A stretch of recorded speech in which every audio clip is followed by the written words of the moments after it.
In a forgotten village, where shadows linger longer than the light, children are vanishing without a trace.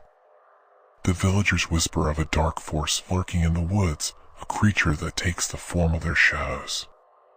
When night falls, the shadows come alive, and no one is safe. Tonight, one mother will face the darkness to save her son before she, too, becomes just another shadow in the woods. Let's begin the video.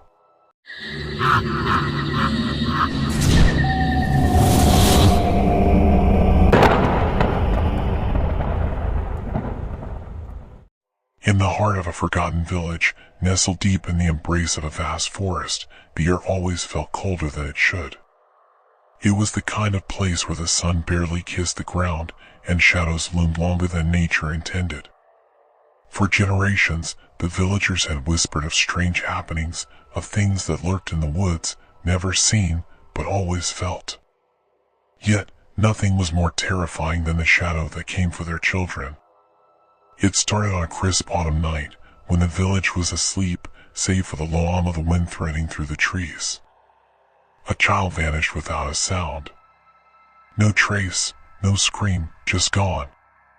The villagers searched high and low, but the child was never found. Soon after, another child disappeared, then another. As the days dragged on, the once lively village became hushed with fear. Mothers clutched their children tighter, and fathers sharpened their tools, but it was all in vain. Among the grieving was Lydia, a young widow who had already suffered the loss of her husband to the unforgiving woods years before. Now, her only son, Samuel, was gone. She had always warned him not to play too close to the forest's edge, but like all children, his curiosity got the better of him.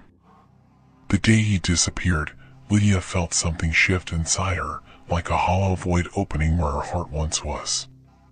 The village spoke of shadows in the forest, of a creature that moved like mist, slipping between the trees, unseen but always watching.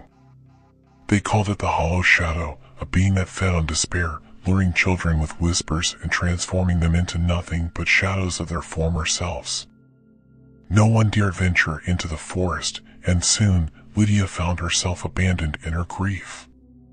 But the more she heard the villagers' fearful whispers, the more something tugged at her from deep within, the voice of a mother who could not let go. One night, Lydia made her decision.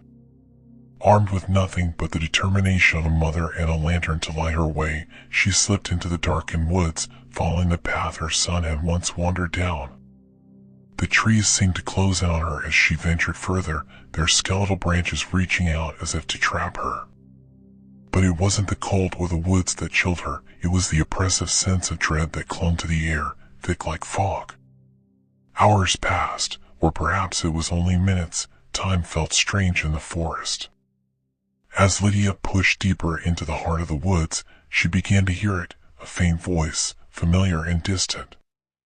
"Mama," it was Samuel's voice, calling out from the darkness. Her heart leapt in her chest, but her instinct screamed at her to turn back. She quickened her pace, the lantern's light flickering as if protesting the unnatural force closing in around her. Then she saw it. A shadow, long and thin, standing against the trees. At first, she thought it was just a trick of the light, but as she stepped closer, the shadow moved. It detached itself from the tree, slipping across the ground like liquid, taking shape before her. The shadow stretched and twisted until it formed a figure no taller than a child. Her heart froze in her chest. It was Samuel's shadow, but not Samuel. His outline was familiar, but his eyes were empty, hollow black pits. His lips curled into a soft, eerie smile that sent a chill down Lydia's spine. "Mama," he whispered again, but this time the voice wasn't his. It was wrong. Lydia stumbled back, her breath catching in her throat. This was no child. This was the creature the villagers feared. The Hollow Shadow. It had taken Samuel's form, fed on her grief, her despair, until it had shaped itself into the likeness of her son. But Lydia wasn't ready to give up. Not now.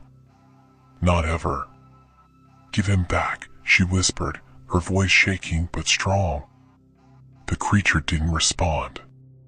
Instead, it moved closer, its feet never touching the ground.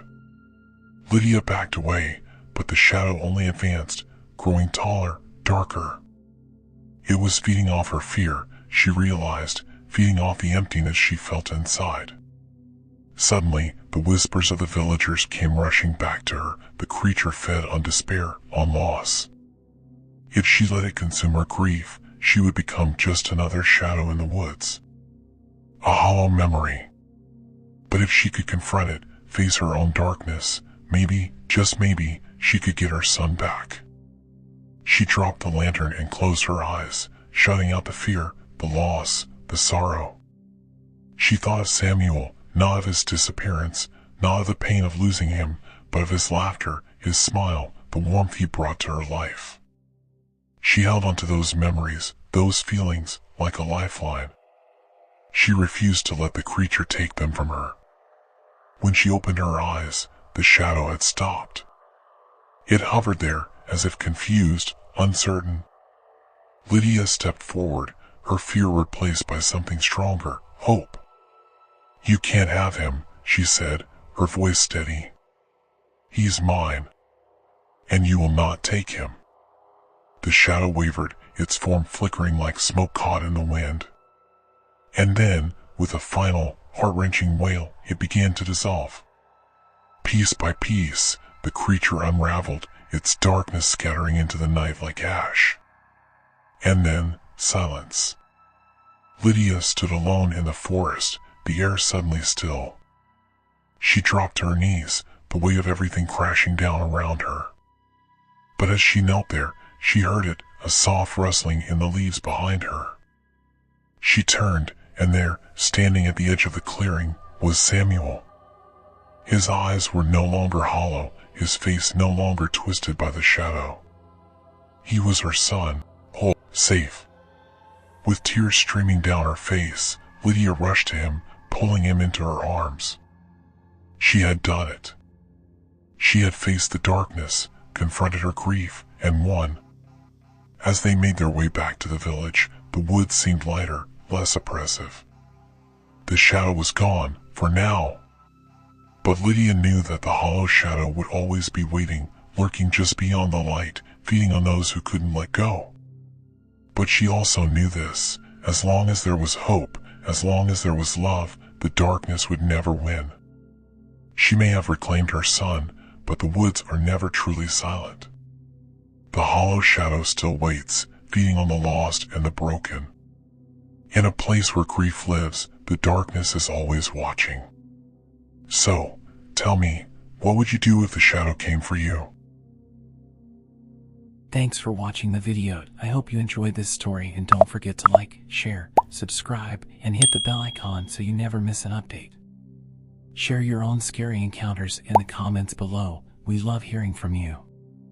Until next time, stay scared and keep the chills coming, right here on Scary Numbness.